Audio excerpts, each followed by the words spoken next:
Amém. Vamos continuar 1 João 2, versículo 27, que foi onde nós paramos domingo passado. E hoje, se der tempo, nós vamos tentar ler todo o capítulo 3 de 1 João. Esses 3 versículos do finalzinho do capítulo 2 e todo o capítulo 3. Mas por enquanto vamos ler o versículo 27 neste momento. Quem pode ler o versículo 27 para a gente? Quanto a vós outros, a unção que dele recebestes permanece em vós, e não tendes necessidade de que alguém vos ensine, mas, como a sua unção vos ensina a respeito de todas as coisas, que é verdadeira e não é falsa. Permanecei nele, como também ela vos ensinou. Amém? Nós falamos na primeira aula sobre 1 João, que é um texto que tem uma característica de ele estar repetindo. Ele está sempre repetindo as mesmas ideias, como se fossem vários ciclos.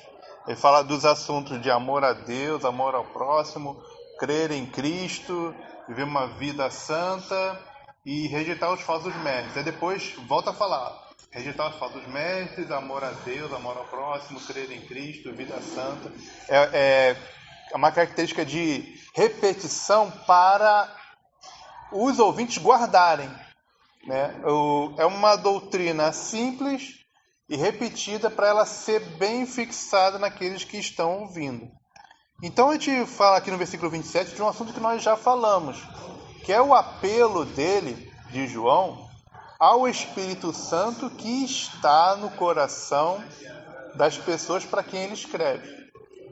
O Espírito Santo dentro de cada cristão, ele é uma voz que aquele cristão deve dar ouvidos para não ser enganado pelos falsos mestres.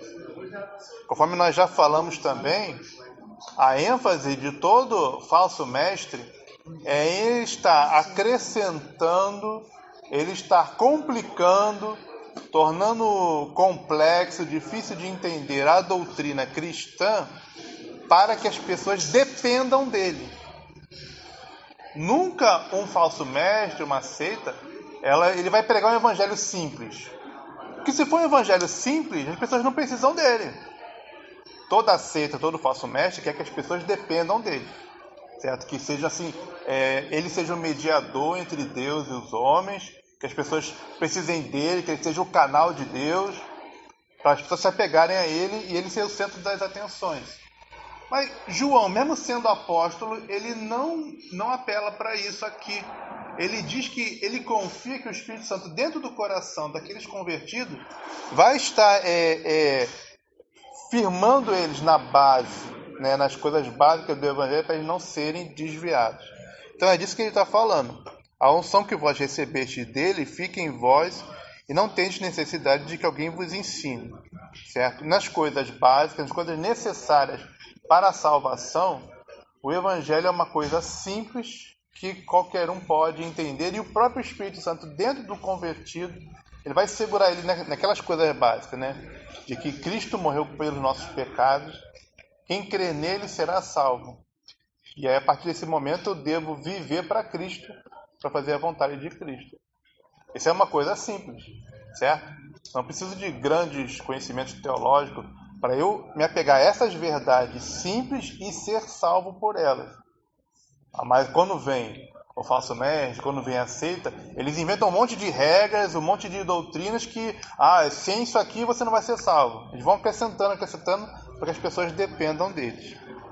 Certo? Então, mais uma vez, ele está apelando para que nós nos conformemos com a simplicidade do Evangelho. Nós nos conformemos com a coisa básica, que é suficiente. Né? Amar a Deus, amar o próximo e crer em Cristo. Só isso é suficiente para as pessoas serem salvas. Muitas pessoas não se satisfazem com isso. Sim, sim. Elas querem fazer algum sacrifício, algum tipo de coisa, né, para chegar a Deus. Por isso que elas são levadas facilmente por essa seita. Sim, exatamente. Enquanto que aqueles profetas, para eles, aqueles homens Hoje eu vou ajudar a menina com as crianças, tá?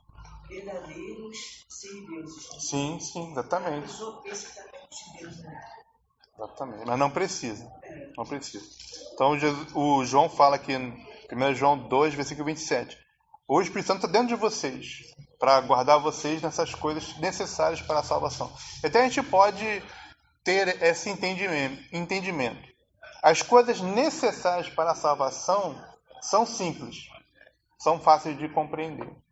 Né? O carcereiro falou para Paulo e para Silas: o que eu tenho que fazer para ser salvo? Crer no Senhor Jesus e será salvo. Acabou.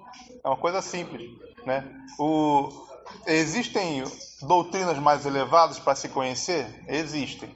Mas se a pessoa não as conhecer, se ele não tiver um grande conhecimento teológico, isso não vai afetar a salvação dele. Para a salvação é necessário apenas ele confiar em Jesus como Senhor e Salvador da sua vida. Tá? E aí, ele não tem que ficar preocupado, ansioso, está faltando alguma coisa, está faltando algum entendimento, algum conhecimento superior que só tem lá naquele grupo lá, ou alguma regra moral que só aquele grupo que segue, por isso que eles são os certos. Nós não precisamos de nada disso. E mesmo João, com a humildade de dizer, lá em João 3,3, que importa que ele cresça, Sim. Ele disse aqui que o Espírito Santo iria fazer com que eles entendessem. Sim. Ou seja, ele tinha esse conhecimento, como o irmão acabou de falar, ele tinha esse conhecimento, mas ele deu a oportunidade aos irmãos para ter esse conhecimento através do Espírito Santo dentro deles. Exatamente. E justamente para que eles não dependessem dele. Certo? Então, se você é um líder espiritual, você não quer que as pessoas fiquem dependentes de você para sempre. Né? E quer que as pessoas cresçam. Que as pessoas tenham a sua própria intimidade com Deus, de maneira que elas possam ser guiadas por Deus diretamente. Né? Eu não quero que as pessoas sejam crianças para sempre na fé. A criança na fé no dia que ela se converteu lá, naquele primeiro momento, aqueles primeiros meses de convertido, sim, que precisava de instrução, é um novo convertido. Agora, o que o verdadeiro, né, o verdadeiro líder enviado por Cristo, ele quer que todo mundo cresça, todo mundo amadureça e não dependa dele para sempre. Até a gente pode ler sobre isso aí, Efésios 4,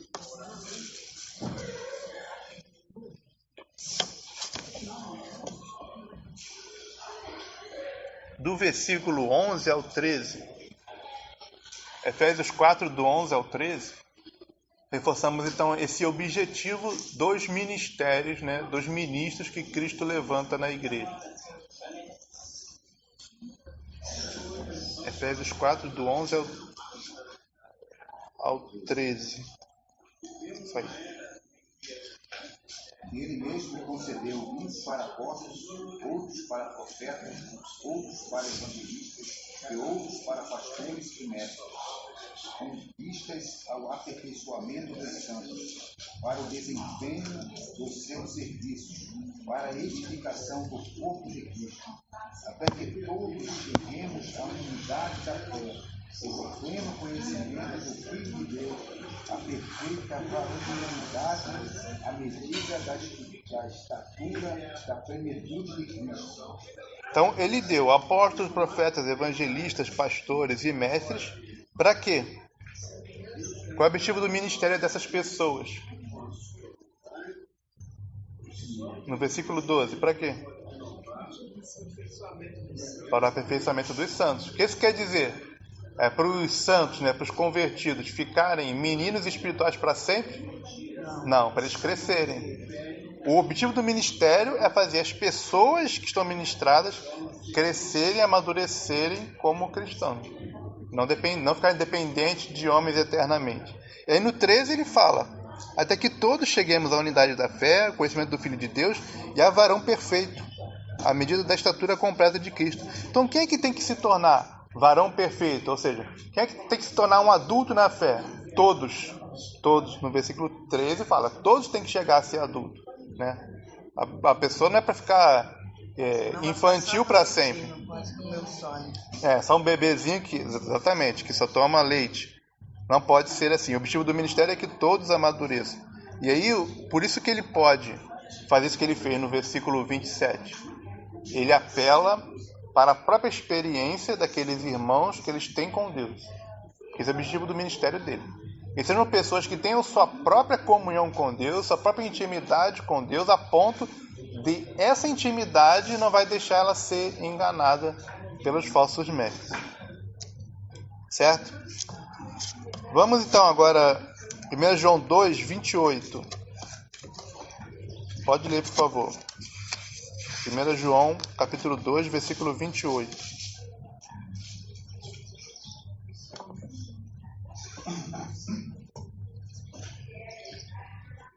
Agora permaneça nele, para que quando ele se manifestar, tenhamos confiança, não sejamos envergonhados em si, a sua vida. Então, ele diz o seguinte: nós devemos perseverar na fé em Cristo, perseverar na comunhão com Cristo, para quando Jesus voltar, nós termos confiança. Ou seja, se acontecer na nossa vida que Jesus volte durante a nossa existência, não haja nada que eu vá me envergonhar diante de Jesus, né? Porque se eu comecei na fé e eu me desvio, Jesus volta no momento que eu estou desviado da fé, esse momento vai ser um momento de terror para mim, vai ser um momento de angústia, de vergonha, né? Porque eu me afastei do Evangelho. Mas ele fala, permaneça sempre. Continue sempre em comunhão com Cristo para estar preparado se Cristo vier a qualquer momento. No momento que Jesus vier, isso para o cristão tem que ser um momento de alegria, de amor, de uma coisa que ele anseia. De você ter tão cultivada a sua comunhão com Cristo durante a sua vida, que este momento é uma coisa de glória para você, de felicidade, que Cristo chegou. É isso que você quer, porque você ama Cristo e você quer encontrar com Cristo. Então a vinda de Cristo, a volta de Cristo, não é terror para o crente. Pelo contrário, ela é a glória, é a redenção, é aquilo que o crente mais deseja, encontrar com o seu Salvador. Então se ele vier durante a nossa vida, para um cristão que está em comunhão com Cristo, isso tem que ser um motivo de alegria, de prazer, de paz, de plenitude, né? Que a redenção terá chegado. Lá no 2 Timóteo 4,8, vamos ler sobre essa questão aqui, desse sentimento que nós devemos ter em relação à volta de Jesus. 2 Timóteo 4,8.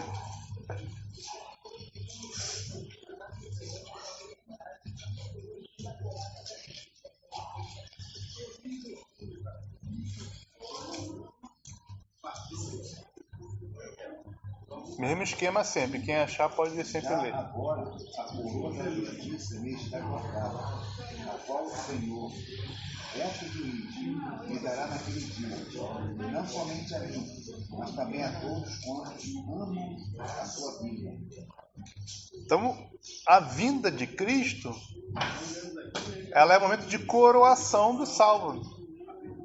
Paulo diz, Jesus já guardou a minha coroa, então ele vai me dar naquele dia que ele vier. E aí ele vai dar para mim e para todos que, final do versículo, todos que amarem a sua vida, todos que amam a sua vinda, né? Então, o salvo, o crente que está comendo com Cristo, ele tem medo da vinda de Cristo? Segundo esse versículo, não. Ele ama a vinda de Cristo, ele quer que isso aconteça. Ele pede por isso, ele ora por isso. No Apocalipse 22, 16 e 17, fala sobre essa questão também, de viver na expectativa e no desejo de que Jesus volte. Apocalipse 22, 16 e 17. Pode ler quem achar.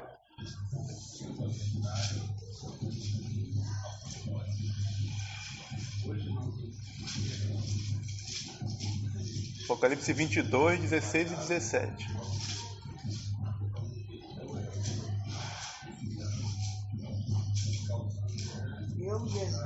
Eu, Jesus, enviei meu anjo para dar a vocês este testemunho concernente às igrejas. Eu sou a raiz e o descendente de Davi, e a resplandecente estrela da manhã. O Espírito e a noiva dizem, vem. E todo aquele que ouvir diga, venha. Quem tiver sede, venha. E quem quiser, beba da graça, de graça a água da vida. Então, Jesus disse que enviou o seu anjo para testificar aquelas coisas de Apocalipse. No versículo 17, o Espírito Santo e a esposa dizem, vem. Quem é a esposa de Cristo? A igreja.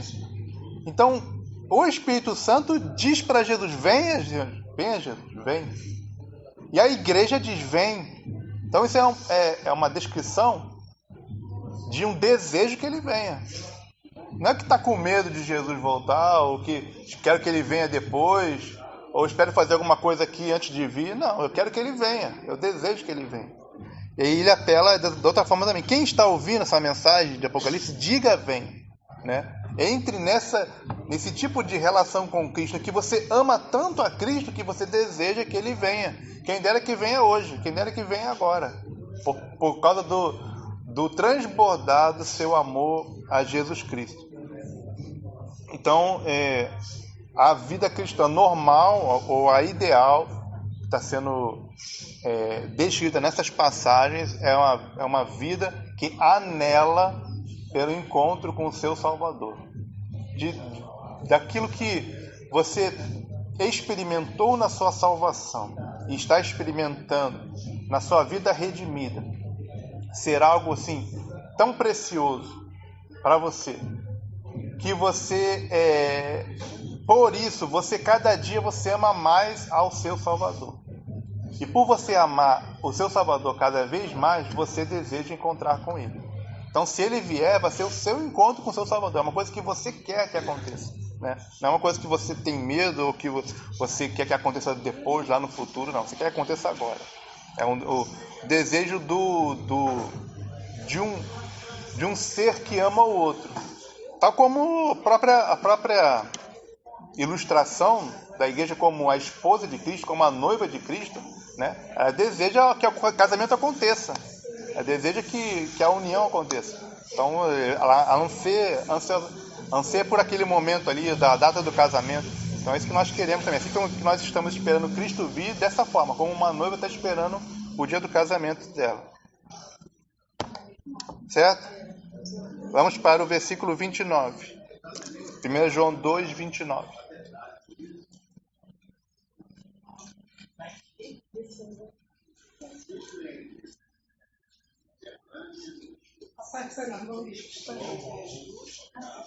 Reconhecer também todo aquele que pratica a justiça vai ser.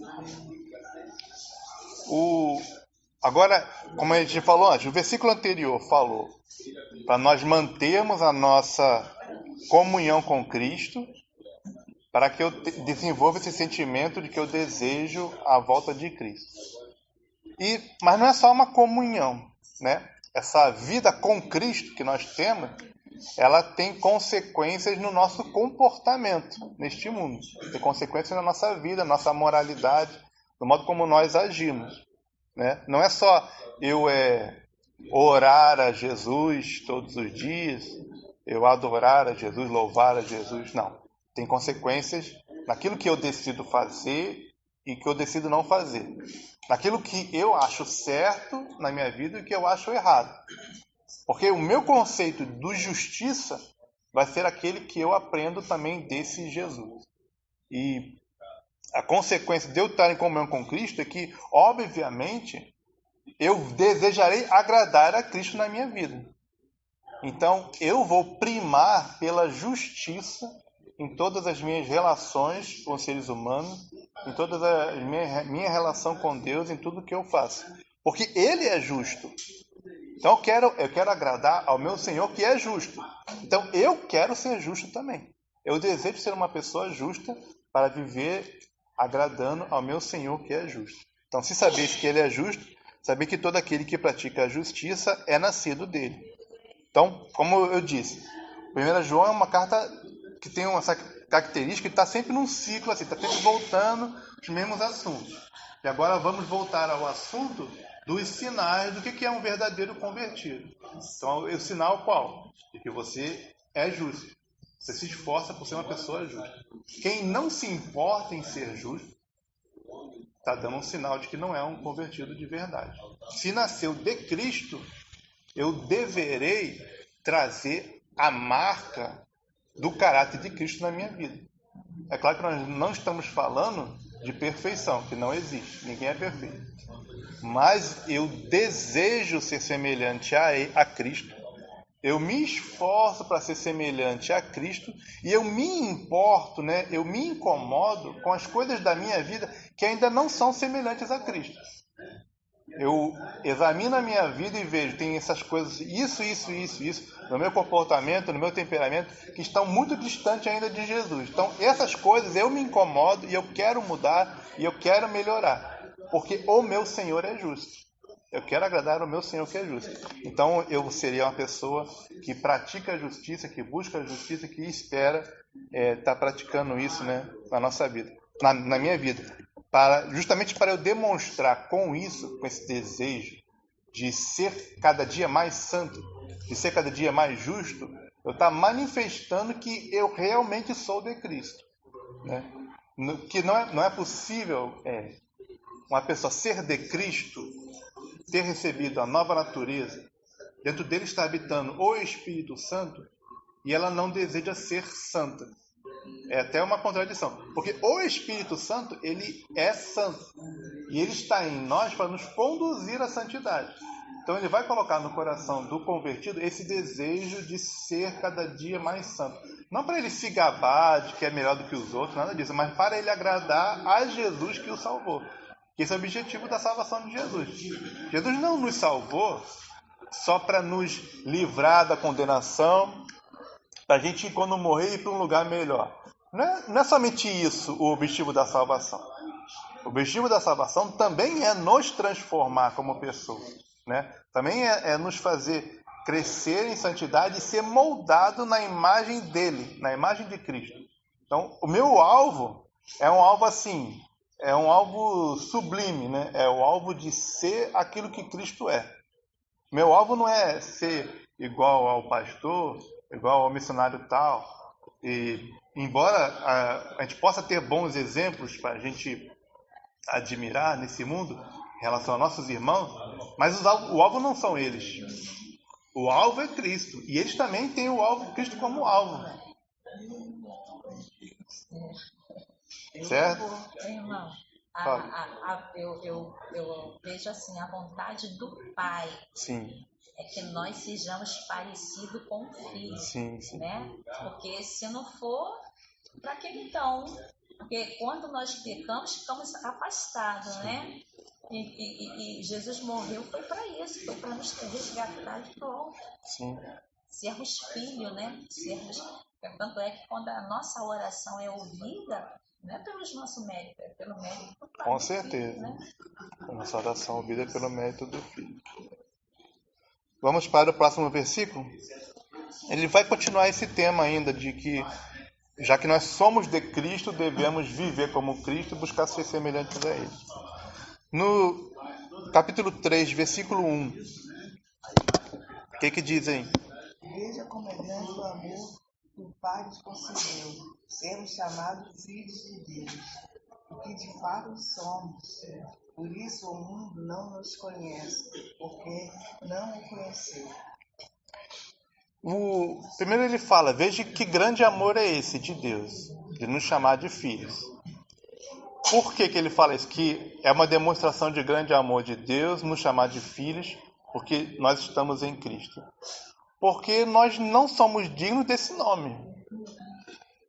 Para eu dizer que eu sou filho de Deus, eu tinha que ser igual a Deus. Eu tinha que ser puro como Deus, eu tinha que ser santo como Deus. Para merecer esse nome de filho de Deus, eu tinha que ser puro como Deus e santo como Deus.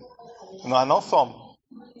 Mas Ele nos adota como filhos por causa da obra de Cristo como nosso mediador. Certo? E Cristo, sim, foi o único filho perfeito. Certo? E aí Ele se coloca na cruz para pagar pelos nossos pecados, e ao mesmo tempo ele entregou para o Pai aquela vida perfeita dele, aquela obediência perfeita dele, aquele mérito que você está falando, para ser colocado na nossa conta, certo? Não somente ele pagou pelos nossos pecados, mas também ele transferiu o mérito dele para nós, de maneira que o Pai olha para nós, ele enxerga somente a obediência de Cristo. E ele nunca vai nos rejeitar, porque o que ele está olhando em nós é Cristo em nós, né? O nosso substituto. Ele é o nosso mediador. E então, a obediência de Cristo colocada em nossa conta, aí faz com que o título seja dado a nós. Somos chamados filhos de Deus, porque o nosso representante foi o Filho de Deus perfeito. Então, ele conquistou para nós o título, né?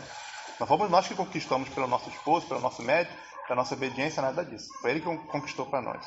Então veja com grande amor de Deus, é ele chamado de filho, que não merece ser chamado de filho. Até essa frase, não merece ser chamado de seu filho, né? A frase lá da parábola, né? Do filho pródigo, né? Ele falou isso. Eu pequei contra ti, não mereço ser chamado de filho. Isso é verdade para todos nós. Nós pecamos contra Deus, não merecemos ser chamados de filho de Deus. Mas ele nos chama de filhos, por causa da representação e mediação de Cristo na nossa salvação.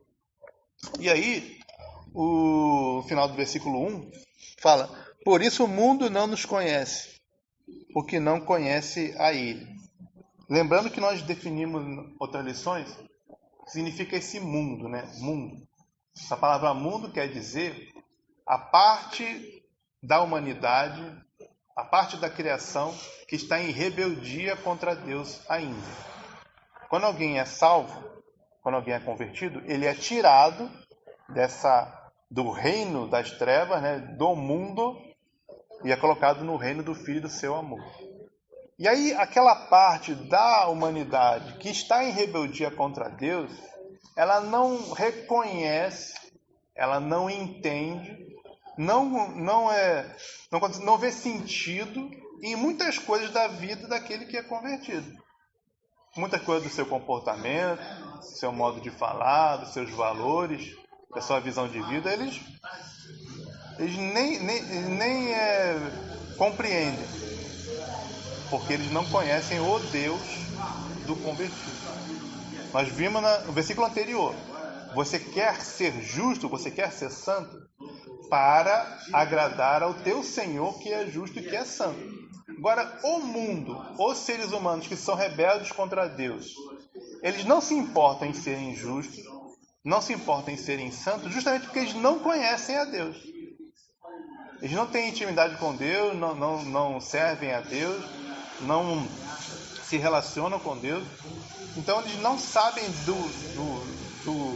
da pureza de Deus, não se importam com ela. E aí também essa estranheza, né? A mesma barreira que há entre eles e Deus pode começar a ser criada entre eles e os salvos. Aqueles que ainda estão perdidos, eles vão achar muita coisa que o salvo faz assim, desnecessário, absurdo, vão achar exagerado, né? Ou muito assim, com muitos escrúpulos, muita preocupação, né? Eles vêm com estranheza, como se fosse um forasteiro, um estranho, né? Como se fosse um estrangeiro, que é justamente o que nós somos. A partir do momento que nós somos convertidos, nossa cidadania no coração é do céu. É do céu. Os não convertidos ainda são da terra, ainda tem o pensamento da terra, a cidadania da terra, mentalidade da terra, mentalidade do mundo, né? Nesse sentido aqui de mundo. E aí, mas o convertido não, ele tem a mentalidade do céu, a cidadania do céu, ele está caminhando para o céu. Então vai haver diferenças. A gente não deve nos espantar com esta diferença. Até essa questão aqui, ó, pode ler lá no versículo 13. No versículo 13, leia, é o capítulo 3, versículo 13. Ele fala justamente isso, para eu não ficar espantado se houver grande diferença, grande divergência, grande discordância entre nós e os não convertidos. Pode ler. Meus irmãos, não se admirem se o mundo os odeia. Então, não se admire. Se isso acontecer, do mundo odiar o cristão, não é porque o cristão é uma má pessoa que fez coisas erradas, que prejudicou os outros e por isso ele está sendo odiado. Ele está sendo odiado justamente por ele ser santo, por ele ser justo, porque isso incomoda aqueles que não são. A partir do momento em que a nossa vida vai sendo transformada, nós vamos crescendo em santificação, nós nos tornamos uma evidência de que aquelas pessoas que não são isso, elas poderiam ser. Eu começo a praticar as coisas, e aí aqueles que não praticam se incomodam porque a minha prática mostra o quanto eles não praticam, o quanto eles são maus. A bondade do salvo, ela manifesta a maldade do ímpio. E aí o ímpio se incomoda, porque, né, o ímpio gostaria que todo mundo fosse igual a ele. Que todo mundo tivesse no mesma mentalidade, mesmos valores, mesmo comportamento. Que aí todo mundo é igual, todo mundo é igual. Mas aí começa alguém se comportar de forma diferente. Eles se incomodam com isso. Os crentes ficam falando que vão para o céu. Vai todo mundo para o mesmo lugar. Vai para debaixo da terra, mas e a alma? Ela pergunta primeiro, depois... As pessoas que são novos convertidos, que nunca tiveram um contato com a palavra de Deus, com a igreja, quando eles se convertem, eles passam assim, uma perda maior, porque eles estavam com aquele grupo, um certo grupo, aí aquele grupo fica jogando na cara deles. Você fazia isso, fazia aquilo, né? E agora você está na igreja, virou santinho, né? A pessoa tem que buscar muito a Deus para perseverar e não se deixar. Rita. Eu acho que esse cristão, ele acaba até sofrendo porque o desejo do ímpio é afetar, né? Então, é uma questão muito espiritual. Começa a jogar que o cristão se acha melhor. Se acha melhor. Não é que se acha melhor, porque começa a buscar fazer o correto. Sim, exatamente. Mas aí ele ainda, né, segundo o domínio do Satanás, ele existe, né, para perturbar mesmo, ele começa a querer jogar isso. Você se acha melhor do que eu, você se sente melhor do que eu. E não é esse, né, o objetivo. Exatamente. O mundo não entende o Evangelho. O mundo acha que o Evangelho é você receber um monte de regras para seguir e se você seguir vai ser salvo. Mas isso não é o Evangelho. Isso é consequência do Evangelho.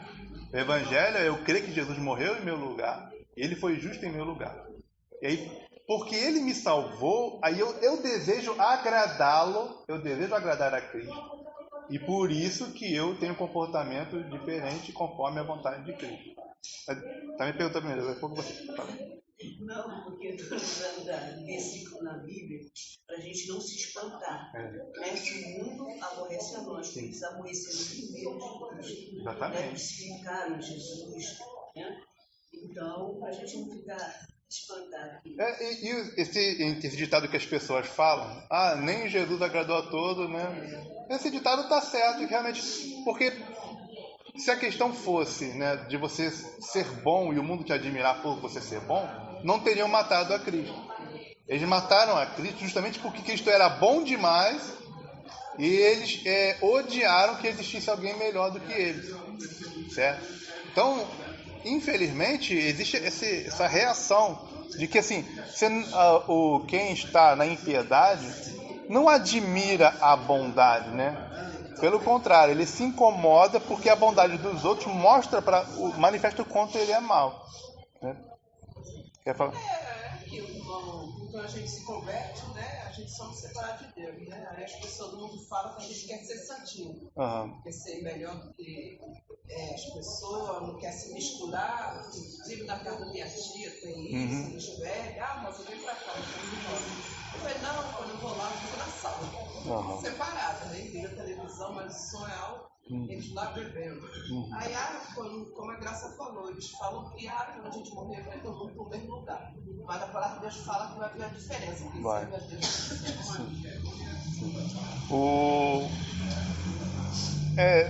Realmente Passa pelas frutas. Sim, realmente essa ofensa tem a ver com esse mal entendido aí. Ele achar que você quer fazer o certo para você ser melhor do que ele. O objetivo não é esse. Aliás, até assim, nós podemos aproveitar essa oportunidade quando isso acontecer e explicar. Não é porque eu quero ser melhor do que os outros, não. É porque Jesus me salvou, eu quero agradar a Jesus. E Jesus pode salvar você também, Jesus pode salvar qualquer pessoa. E eu preciso de um salvador justamente porque eu sou pecador. Se eu não fosse pecador, eu não precisava de um salvador. Quando eu digo Jesus me salvou, eu estou confessando que eu sou pecador, que eu sou falho, que eu erro, que eu sou imperfeito, que eu preciso melhorar muito. E eu vou continuar precisando melhorar para sempre, porque o meu alvo, ele é Cristo. Meu alvo não é ser melhor do que os outros, meu alvo é Cristo. Então, quando acontece esse mal entendido, é uma oportunidade da gente explicar o Evangelho. Não, o Evangelho não é sobre você ser melhor do que os outros. É sobre você reconhecer Cristo como o Salvador da sua vida e que você agora quer agradar a Ele. Ou fazer o que é certo, ou se santificar, não é o caminho para o céu como se por eu me santificar que eu vou merecer entrar no céu. Não. Ele é uma consequência, né? É uma consequência dele ter me salvado. Então agora eu desejo agradar a Ele e por gratidão a salvação que eu recebi de graça, por essa gratidão eu manifesto essa gratidão nas obras que eu sei que Ele deseja que eu faça. Certo? No 1 Pedro 2,11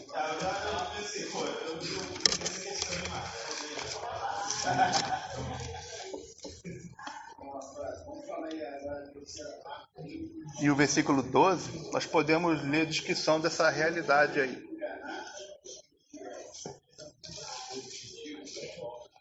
Pode ler. Amados, peço-vos, como a peregrinos e forasteiros, que vos abstenhais das concupiscências carnais que combatem contra a alma, tendo o vosso viver honesto entre os gentios, para que naquilo em que falam mal de nós, como de malfeitores, glorifiquem a Deus no dia da visitação, pelas boas obras que em vós observem. Então, ele diz isso, que nós somos peregrinos e forasteiros.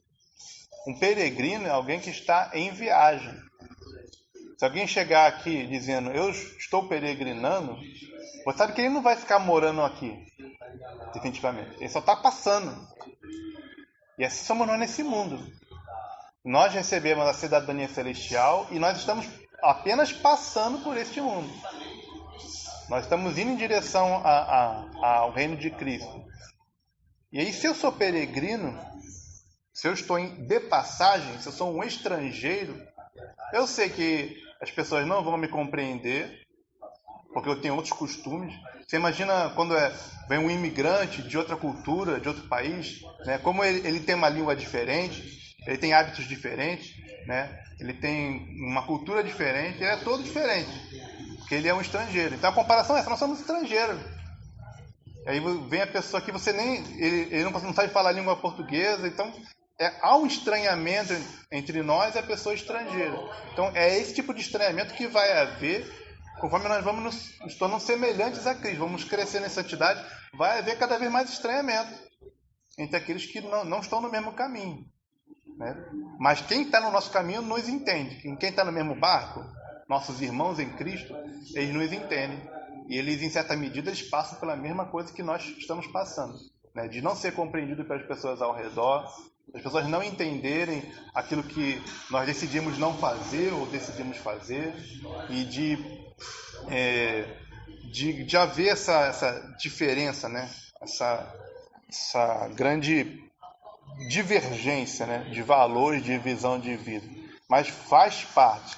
Na verdade, não só faz parte, como é objetivo de Cristo. Isso. É objetivo dele. Tem um texto, você lembra qual é o versículo que fala: foste salvos da vã maneira de viver.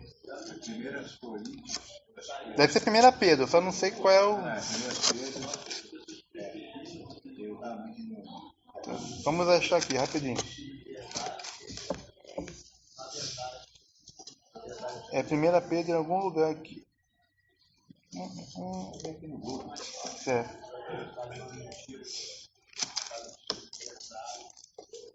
Ou é 2 Pedro? Vamos ver.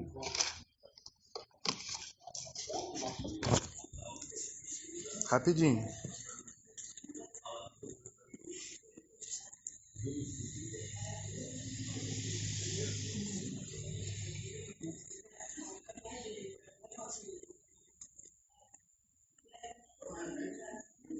Pedro, que é 1:18 ao 19. 1 Pedro 1. A partir do versículo 18. É isso mesmo. Tá certo. Vamos lá. 1 Pedro capítulo 1, versículo 17 até o 18. Obrigado, irmão Roberto. Uma vez que você chama o Pai, aquele que julga imparcialmente as obras de cada um, porta-se como temor durante a jornada de vocês. Como vocês sabem que não foi por meio de coisas perecíveis como prata ou ouro que vocês foram redimidos da sua maneira vazia de viver, transmitida por seus antepassados. Certo. Então, ele continua falando aqui, a mesma linguagem, 1 Pedro. Durante o tempo da vossa peregrinação, ou seja, esse tempo, desde que você se converteu até o dia que você vai sair desse mundo, é um tempo de peregrinação, onde você está de passagem por uma terra estranha como um estrangeiro. Durante esse tempo, você deve andar em temor a Deus, sabendo que você foi salvo com o sangue precioso de Cristo. E foi salvo do quê? Da vossa vã maneira de viver, que por tradição recebeste dos vossos pais. Quer dizer, essa cultura que nós temos, essa sociedade, essa civilização onde nós estamos, ela está entranhada com o pecado. Então, muitas coisas que nós aprendemos neste mundo, ou que o mundo quer nos ensinar, são coisas que a Deus não agradam. E elas constituem essa vã maneira de viver. E aí eu estava dizendo que não é para nós estranharmos essa diferenciação entre os convertidos e os não convertidos, como o propósito da salvação é que os convertidos sejam diferentes do que eles eram. É que eles sejam diferentes do mundo ao seu redor. Porque eles devem ser semelhantes a Cristo. Então, vai acontecer e Deus quer que isso aconteça, né? Justamente essa diferenciação, essa divisão de mundo é uma prova de que a santificação está avançando, né? Se a pessoa é convertida por Cristo, continua com a mesma mentalidade que tinha antes da conversão, que conversão foi essa? Que diferença fez, né?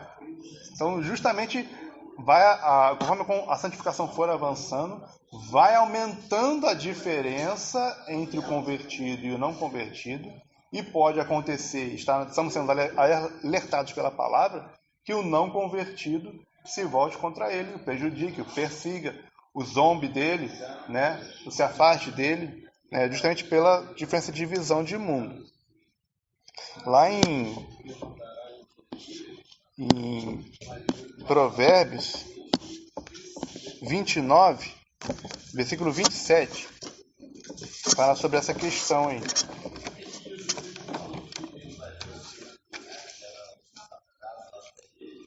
Provérbios 29, versículo 27.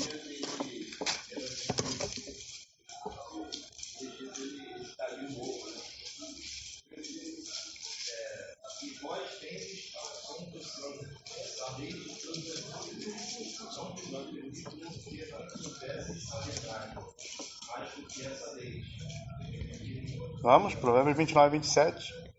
A abominação é para o justo o homem ímpio, e a abominação é para o ímpio o de retos caminhos. Então, um é contra o outro. Um tem aversão ao outro.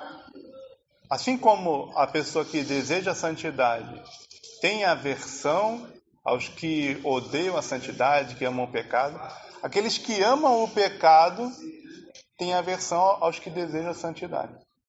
São dois caminhos, duas visões de mundo, né? E é normal que isso aconteça. É normal que um ache o outro estranho, né? O não convertido acha o convertido estranho. E o convertido, ele vai mudando a mentalidade dele, ele vai achando o não convertido estranho. Aí pensa assim, como é possível a pessoa não amar a Cristo? Ou como é possível as pessoas terem esse comportamento pecaminoso? Como é possível, né?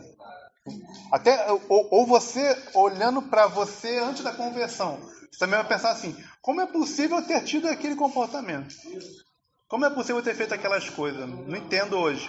Se fosse hoje, eu jamais faria aquilo que eu fazia antes, né? Porque a sua mentalidade mudou. Cristo está transformando, né, você de dentro para fora, e você tem outra visão de mundo, certo? Você levantou a mão? Não. Sim, convencimento do Espírito Santo. Vamos continuar. 1 João 3.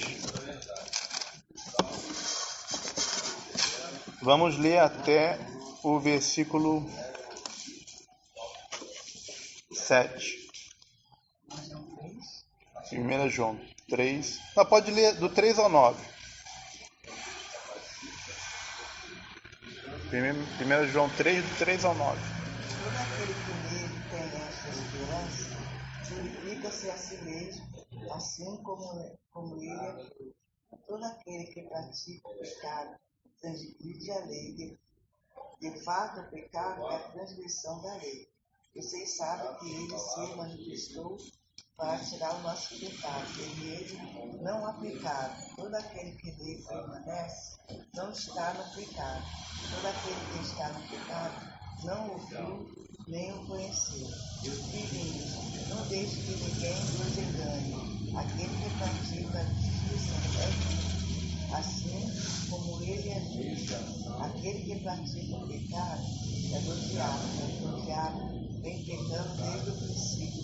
Para isso o Filho de Deus se manifestou para destruir as obras do diabo. Todo aquele que é nascido de Deus não pratica o pecado, porque é semelhante de Deus.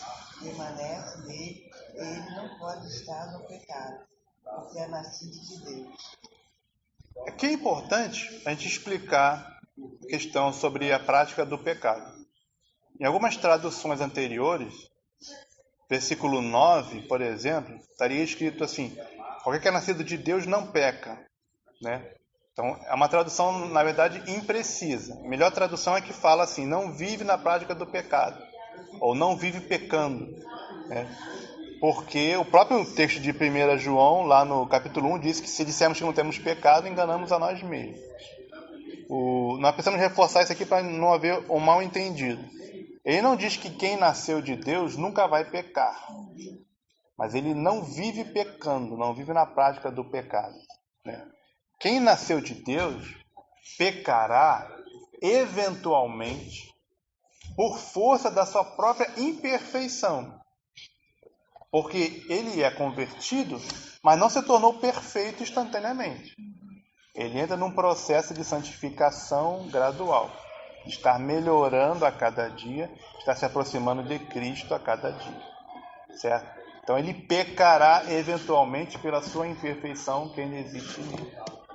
Agora, se ele viver pecando, no sentido de estar conformado com o pecado, de pecar de propósito, de gostar do pecado, de tentar justificar o seu pecado, de negar que seja pecado as coisas que a Bíblia diz que são pecado. Aí a pessoa diz, não é pecado não, mas a Bíblia diz claramente que é pecado aquilo ali, ele diz que não é pecado.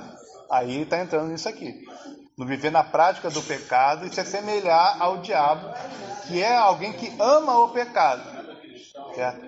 Existe diferença entre você estar andando e você pisou na lama. Eu não queria pisar na lama. Tinha uma poça de lama aqui, eu não vi, fui desavisado, despreparado, não vigiei, pisei na lama. Ou você vê ali a poça de lama e você diz, eu adoro a lama. Aí você deita na lama, senta na lama, né? Faz a bagunça ali, né? Se suja todo com a lama. É uma grande diferença, né? Eu pisei, mas não queria ter pisado. Eu me sujei, mas não queria ter me sujado. Eu quero ir para casa para eu lavar essa roupa aqui que está suja de lama, porque eu me incomodo com essa lama comigo. É uma coisa. Outra coisa de você se jogar na lama, deitar lá, ficar rolando na lama porque você gosta da lama. né? O porco que faz isso. Né? Porque a gente tem que amadurecer na fé. Quando a criança derrama e tudo, ela está brincada. Isso gerou um cristão já amadurecido vai fazer. Com certeza. É disso que nós estamos falando. Certo? Porque o diabo odeia a Deus e gosta de pecar. Ele ama o pecado justamente porque ele odeia a Deus, ele quer afrontar a Deus. Então ele peca de propósito. E aí um filho de Deus que foi convertido, ele jamais vai ter esse pensamento. Se ele pecar, é porque ele vacilou, escorregou, não vigiou e caiu. Mas ele se envergonha disso, ele se arrepende, ele quer ser limpo e ele não quer fazer de novo. Pede perdão a Deus e pede perdão ao próximo a quem ele tenha prejudicado com o seu pecado. Certo? É disso que nós estamos falando. Jamais a gente tem que pensar assim, em termos de perfeição, que não vai existir. Não existe o ser humano perfeito, não existe o melhor crente do mundo, o mais santo que existir nesse mundo, ainda vai ser imperfeito, nesta vida. Enquanto ele não receber o novo corpo, no novo céu, na nova terra, o corpo glorificado, que não pode mais pecar, ele ainda cometerá esses pequenos deslizes, esses pequenos pecados na vida. Tá? É uma questão de princípios, né? De valores. Os valores foram mudados. Certo? Quem não é convertido não se importa de estar no pecado. Agora, quem é convertido se importa, né? E ele foge disso. Vamos ler agora do versículo 10 até o versículo 15. Do 10 ao 15. Dessa forma, sabendo que são os filhos de Deus, a quem tem espírito de diabo. Quem não pratica a justiça não procede de Deus, tampouco quem não ama seu irmão. Até o 15. Essa é a mensagem que vocês ouviram desde o princípio, que nos amemos uns aos outros. Não sejamos como Caim, que pertencia ao maligno e matou o seu irmão. E por que matou? Porque suas obras eram más, e esse irmão era justo. Meu irmão, não se admire se o mundo os odeia. Sabemos que já passamos da morte para a vida, porque amamos nossos irmãos. Quem não ama permanece na morte. Quem odeia seu irmão é assassino. E vocês sabem que nenhum assassino tem a vida eterna em si mesmo. Certo? Aqui ele entra num exemplo daquilo que ele tinha falado. Ele tinha falado que há uma oposição entre o convertido e o não convertido. Ele cita o exemplo: Caim matou Abel. Por que Caim matou Abel? O que Abel tinha feito de errado para Caim matar ele? Nada. Ele teve inveja de Abel, porque Abel foi justo e ele foi injusto. Então, daquilo que ele tinha falado, que o mundo vai vos odiar, o mundo vai perseguir vocês, não é porque vocês fizeram nada de errado, não, justamente porque vocês fizeram o certo. É aquilo que Jesus fala lá na bem-aventurança. Bem-aventurados os que são perseguidos por causa da justiça. Não é perseguido porque fez uma coisa errada e que merece ser perseguido. Não, é perseguido por causa da justiça, porque a sua bondade incomoda a maldade dos outros. A sua justiça incomoda a injustiça dos outros. Então, aqui, pensando nesse versículo, qualquer que aborrece seu irmão é homicida. E vós sabeis que nenhum homicida vai permanente nele a fim. Sim. Porque, assim, por que ele fala assim? Porque as pessoas acreditam que só quem tem arma mata uma outra pessoa é homicida. Mas a gente pode matar também com a palavra. Sim, sim. Até com olhar. Vamos abrir lá sobre isso aí que a irmã falou. Mateus 5, 21, 22. E aplicando essa coisa aqui que João falou na carta dele. João está citando: Caim matou Abel porque odiava a justiça de Abel e ficou com inveja dele, etc. E por isso que o mundo odeia os cristãos. Agora, é possível a pessoa ela se né? Mateus capítulo 5, versículo 21 e 22. A pessoa se justificar a si mesmo, né? ou se achar tranquila nesse assunto, dizer assim, não, eu nunca matei ninguém. Eu não matei nunca tirei a vida de nenhum ser humano, concretamente. Só que quando Jesus vai falar o Sermão da Montanha, ele nos ensina que para Deus, o que está no coração vale tanto quanto o externo. O sentimento de ódio no coração para Deus equivale a matar. Então vamos ler, Mateus 5, do 21 ao 22. Ouvistes que foi dito aos antigos, não matarás, mas qualquer que matar será réu de juízo.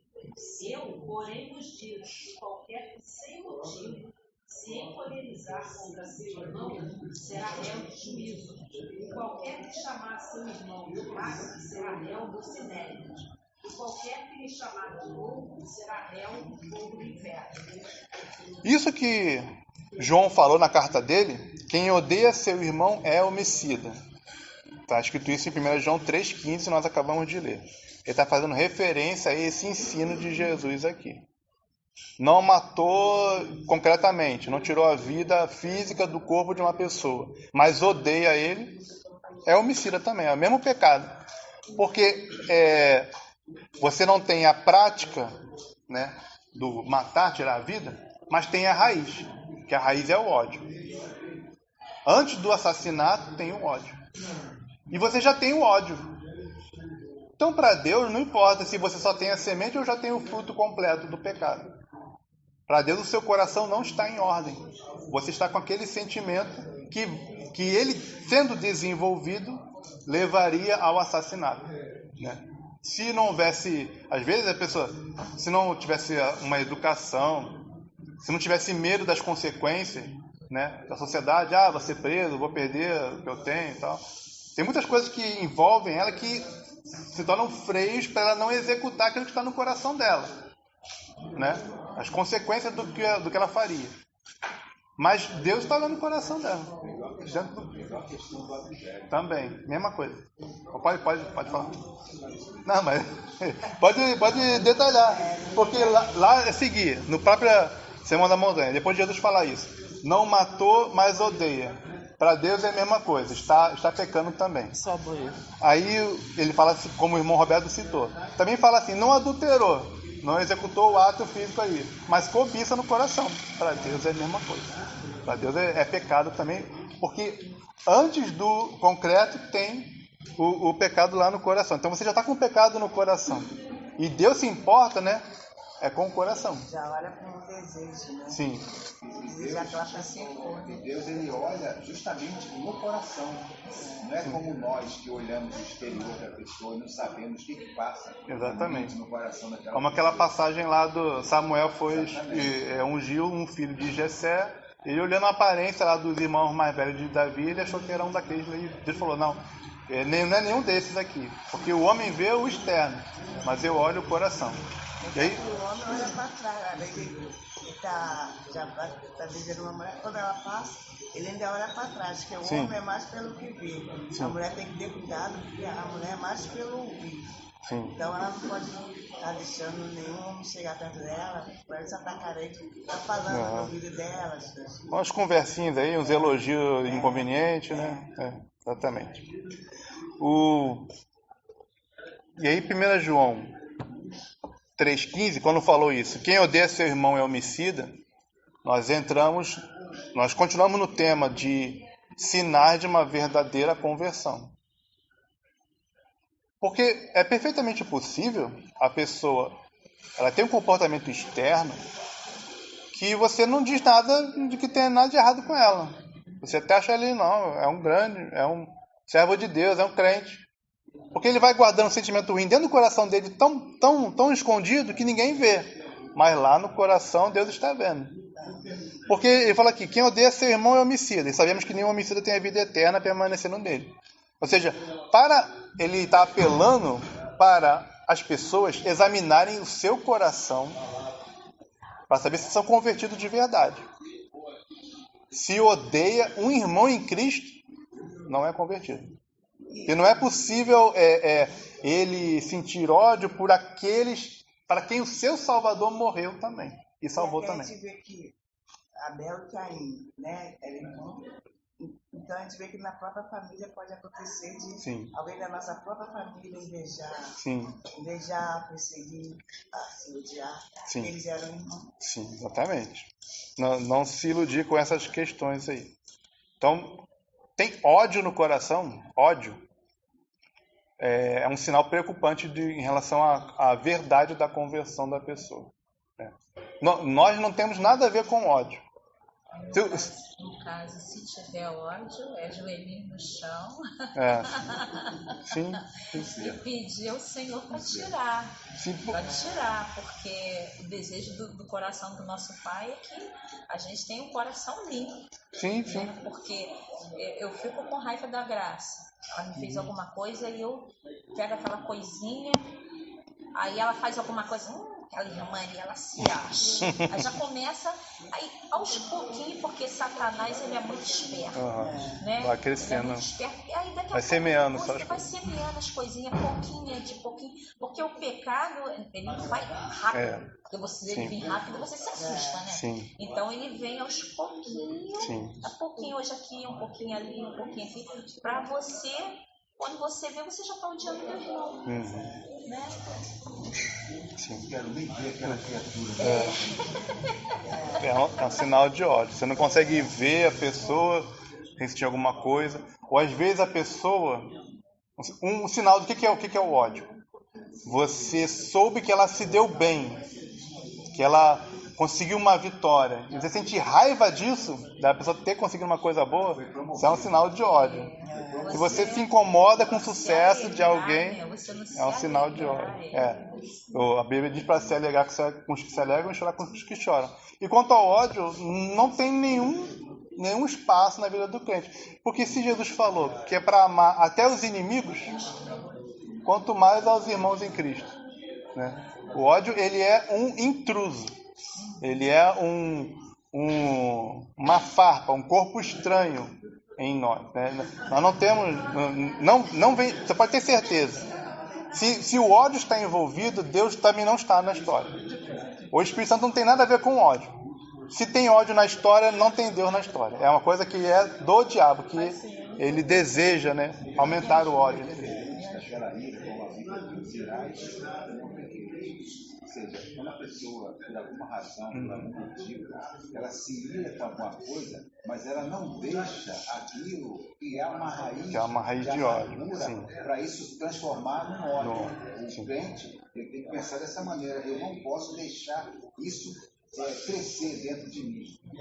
Para a gente deixar bem claro as coisas. O fato de eu não odiar meus inimigos não quer dizer que eu aprovo as suas obras. Então, como você ama a justiça, quem ama algo não gosta do contrário, certo? Quem ama a limpeza não gosta da sujeira.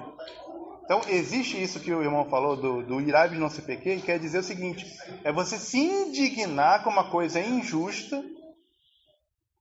E essa indignação é justamente porque você tem valores justos, certo? Você se indigna por causa dos seus valores justos, então você se indigna com uma coisa injusta. É esse tipo de ira que ele está falando, a sua discordância, a sua desaprovação àquilo que é mal. Isso pode acontecer, é normal, mas não pode deixar, como o irmão falou, aquilo está crescendo, né, como uma raiz de amargura, virar um ódio contra as pessoas e contra os nossos inimigos. Não deixe o sol se pôr, isso leva a sair. Exatamente. Se aborreceu, chama o irmão, vai conversar logo. Perdão, um casal se aborreceu, saíram para trabalhar, mas quando chegar, vamos lá conversar, conversar sobre aquilo que aconteceu. Para não ir dormir com a ira ainda. Não deixa o sol se pôr. Quer dizer, a palavra nos dá um tempo, né? Dá um tempinho para a indignação. Vamos ler 1 João 3, do versículo 16 até o 22. 1 João 3, do 16 até o 22.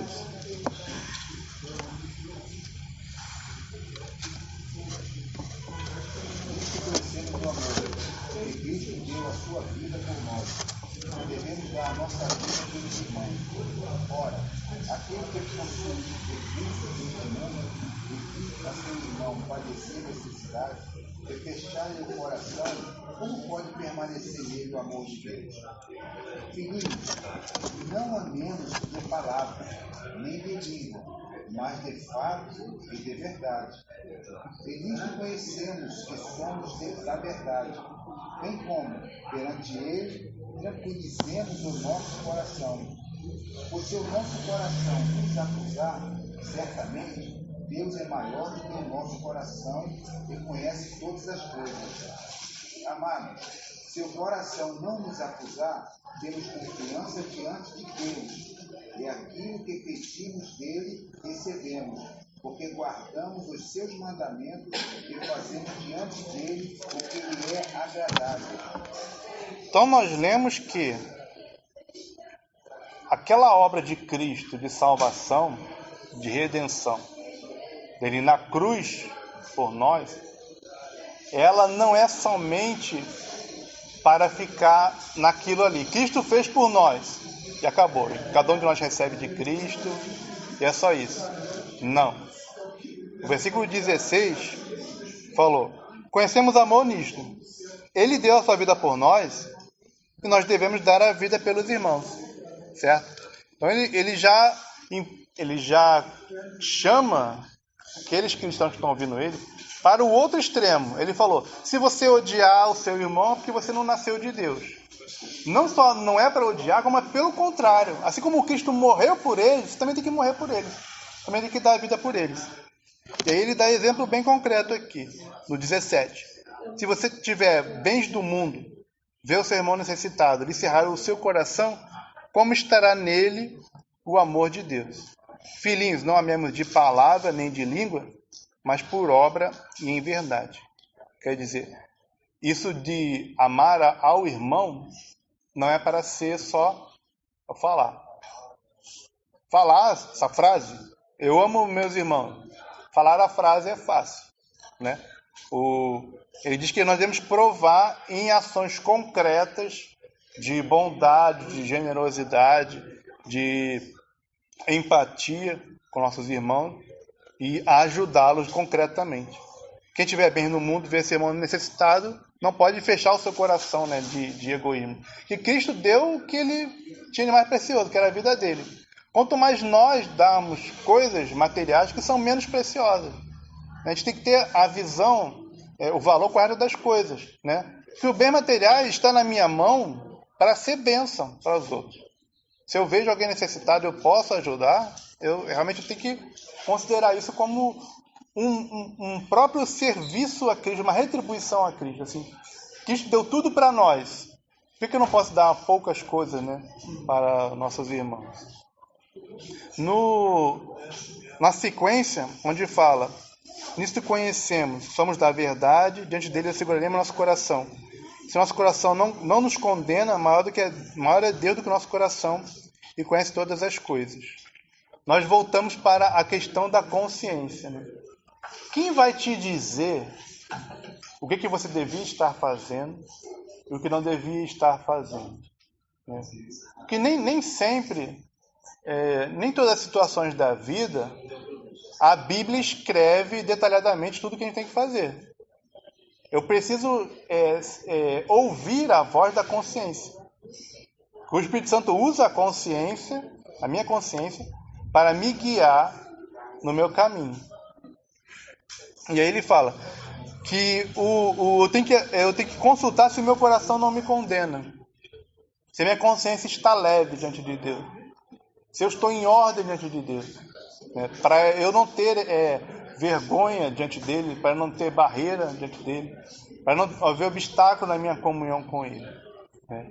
E o cristão ele deve o seguinte: ele deve levar a sério a sua consciência. Se sentir um peso na consciência de que tem uma coisa errada, você tem que parar tudo e vou orar a Deus sobre aquilo ali. Ou se sentir um dever na consciência, eu tenho que considerar aquele dever. Como a gente citou numa pregação passada aí, sobre o Filipe e o eunuco, né? Ele sentiu no coração de falar de Jesus para aquele eunuco que estava passando. Isso aí é o Espírito Santo nos direcionando. Então ele nos direciona para me arrepender de uma coisa errada da minha vida e também me direciona para um dever que eu tenho que fazer na minha vida. Porque as circunstâncias, né, que nos cercam, ela não está tudo aqui escrito na Bíblia. Eu preciso ser guiado dia a dia, momento a momento. Às vezes é alguém que está precisando de uma palavra para eu dar, e que vai me colocar no meu coração. Para eu telefonar para a pessoa, para visitar a pessoa. Aí quando a gente chega lá, a pessoa fala, estava esperando por isso, estava orando por isso. Deus te enviou. Só tem essa sensação de que Deus enviou você para falar com ela. Porque quando você sentiu vontade de falar com ela, era o próprio Espírito Santo que estava te direcionando para ir lá buscar aquela pessoa e fazer algo por ela. Então, nós temos que ouvir, ser sensíveis à nossa consciência. Que o Deus, como fala aqui, é maior do que a nossa consciência, ele vai usar ela para nos direcionar. E aí ele fala... Você já que na igreja mesmo, que é uma pessoa que vem sempre, vai vir que abraça ela, você não sabe muito por importante esse abraço. Só um abraço. Só um abraço. Pois é. É um exemplo. Nós estamos aqui no versículo 22, que nós paramos. Aí o nosso tempo ele se encerrou. Domingo que vem nós vamos continuar aqui a partir do versículo 22.